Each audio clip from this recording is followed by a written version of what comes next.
wonderful second grade students. An apple. An apple is round. An apple is sweet. It is good to share and good to eat.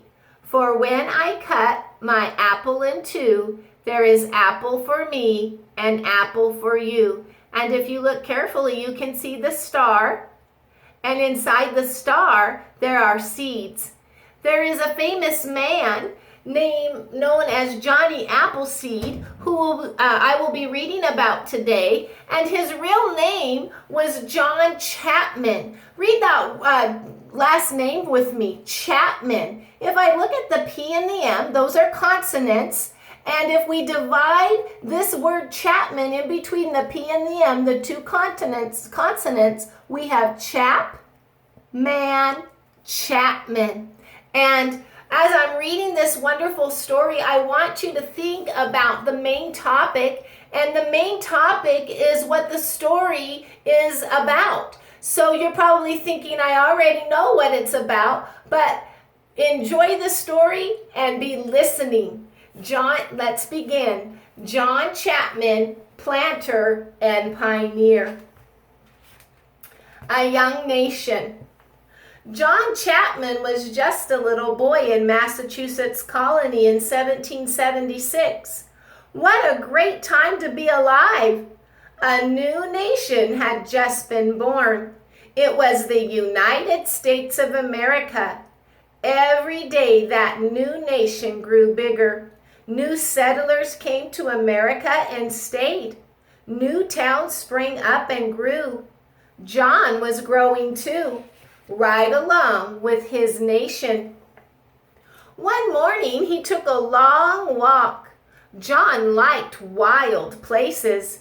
He walked deep into the wilderness. He loved the way the plants grew so thick and tangled. Read that word, tangled. That means all knotted up. He loved how the wild animals hopped and flew this way and that. Out here, a young man like me can stretch and grow, Johnny said. The wilderness is where I belong. And so he would stay right there. Now, John thought, what shall I do out here? I will plant apple trees, he said. Hundreds of apple trees. Of all wild plants, he loved apple trees best. And that is what John did. He planted so many apple trees that people stopped calling him John Chapman. Now they called him Johnny Appleseed. Now let's find out more about how John Chapman turned into Johnny Appleseed. It's quite a story. It all started when he took that walk, and a long walk it was, at home outdoors. Once John started walking, he kept walking. Every day he walked from morning to night. He only stopped to sleep. One night he slept in a hollowed out tree stump.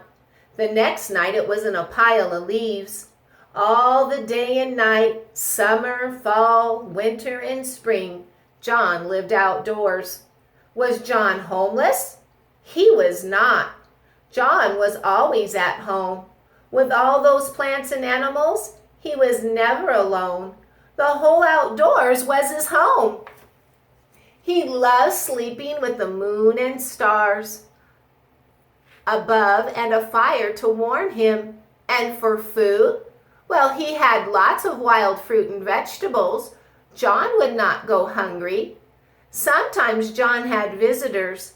Did a man really live out here all by himself? What these visitors saw amazed them. His coat was a coffee sack with 3 holes. One was to poke his head through. The other 2 were for his arms.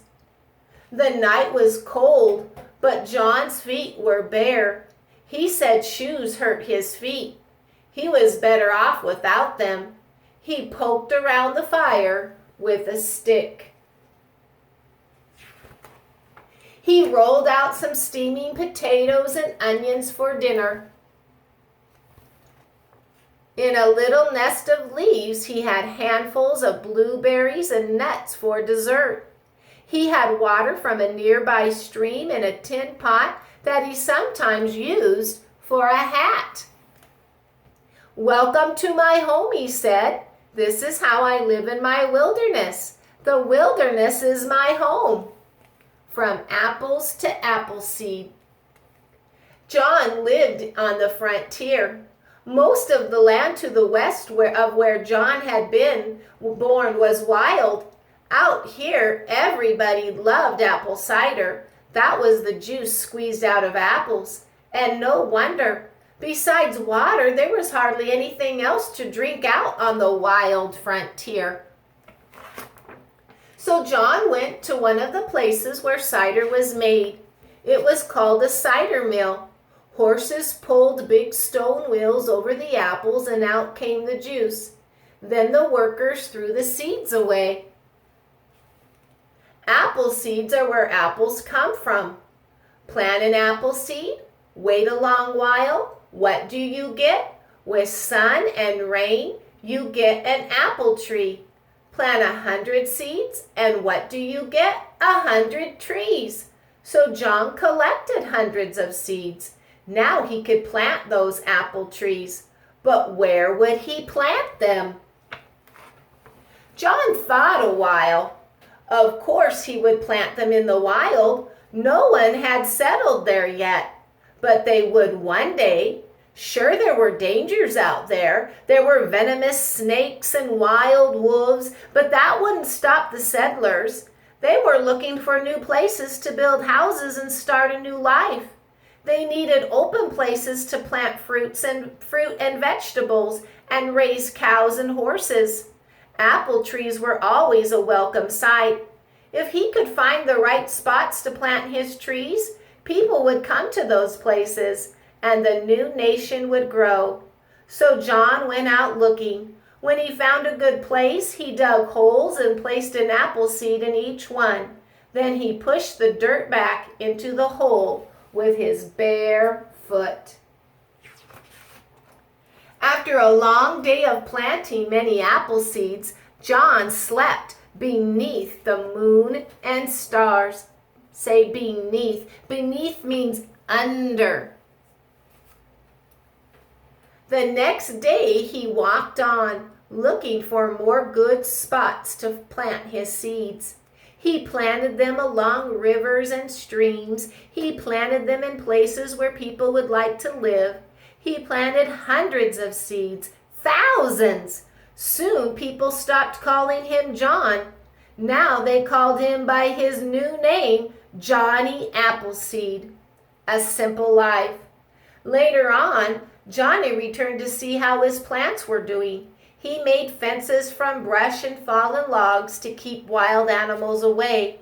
Soon the seeds grew into small trees called seedlings. By the time new settlers came along, they found apple trees right there waiting for them. The settlers paid money to Johnny for the land and trees. Then they built homes to stay in, and every new home helped the United States grow. Everyone agreed that Johnny was a clever, and clever means you know a lot, you can figure things out, clever. And Johnny was a clever man. This Johnny Appleseed knew right where new settlers wanted to live, and those apple trees were oh so pretty. No wonder people settled down to stay. People also liked Johnny for his energy. Was there ever a man who worked harder? He walked hundreds of miles to do all that planting. He was one of the first planters to bring apple trees to many states, including Ohio, Indiana, Illinois, and Pennsylvania. Johnny owned lots of land and even made some money. And what did Johnny do with his money? Did he build a big house and sit back and relax? He did not. Johnny Appleseed's home was still the great outdoors. He still ate wild fruits and vegetables. He still built fires to cook his food and keep him warm. And he still slept out beneath the moon and stars. And why not? Nature kept giving Johnny all he needed to live a simple life. A meal of honey, fruit, berries, and cornmeal mush cooked in his tin pot was plenty. Sometimes he would eat a meal as the guest of a frontier family, but when they led him to a soft, warm bed, he often said, "Well, no thanks." He would rather sleep under the moon and stars. Johnny Appleseed got cold sometimes. Most of his clothes were thin and tattered. Say tattered. Tattered means torn or worn out, and he probably had holes in his clothes. Tattered. But no one ever heard him say, "Poor me." Even when he did have good clothing, he would likely give it to someone who needed it more than he did. Johnny Appleseed believed that you should be thankful for whatever you had. A legend is born. Legend. And this as legend is a story, and indeed, this is a wonderful story, legend. The more people heard about Johnny Appleseed, the more they liked him. They heard stories that made Johnny sound like a hero. There was the time he freed a wild wolf from a trap in the woods. After that, the wolf was Johnny's friend forever. Now, wild animals are not very friendly with people, but the wild wolf in the story stayed at Johnny's side to protect him from danger. Could that really happen? Or does it sound too good to be true? Then there was the night when he planned to sleep in a hollow log. He looked inside, and a bear was sleeping with her cubs. So Johnny left them alone. He slept out on the snow. It was cold out there, but Johnny did not want to wake them up. And there was the time Johnny saw that sparks from his fire were killing mosquitoes. So Johnny put out the fire. Even the smallest of creatures, say creatures, creatures are animals, should not be harmed, he said. These stories may not all be true, but they show what people thought of Johnny Appleseed. They heard that he was kind to animals, so in their stories they made him super kind. So kind that a wild wolf would stay at his side. Maybe the story was too good to be true, but that was how people wanted to remember Johnny. They also knew that he was strong and full of energy, so they told stories that made him sound like a Superman. In one story, he could chop wood twice as fast as any man. In another, he could walk for miles barefoot on frozen rivers, and he once jumped so high that it took him a whole day to come back down to earth. All kinds of people told stories about Johnny Appleseed, and that made him sound like a hero. And a lot of people believed them. Now put all these stories together, and what do you get? Well, you get a legend. You get a man who is stronger, kinder, and smarter than any man who ever walked the earth. That was how people saw Johnny Appleseed, and that's how they wanted to remember him. The real Johnny Appleseed died in March of 1845 at the age of 71. But Johnny Appleseed's legend lives on. And I hope you enjoyed that story. And if you knew that the main topic was all about John Chapman, known as Johnny Appleseed, you were correct. I have this I sent this to your parents on email, this story. I challenge you to reread it and follow along on the video. And our next video will be drawing Johnny Appleseed and writing details and information from the story about him. We will just have a wonderful time with this. Keep growing your brain, learning an hour each day of work and learning.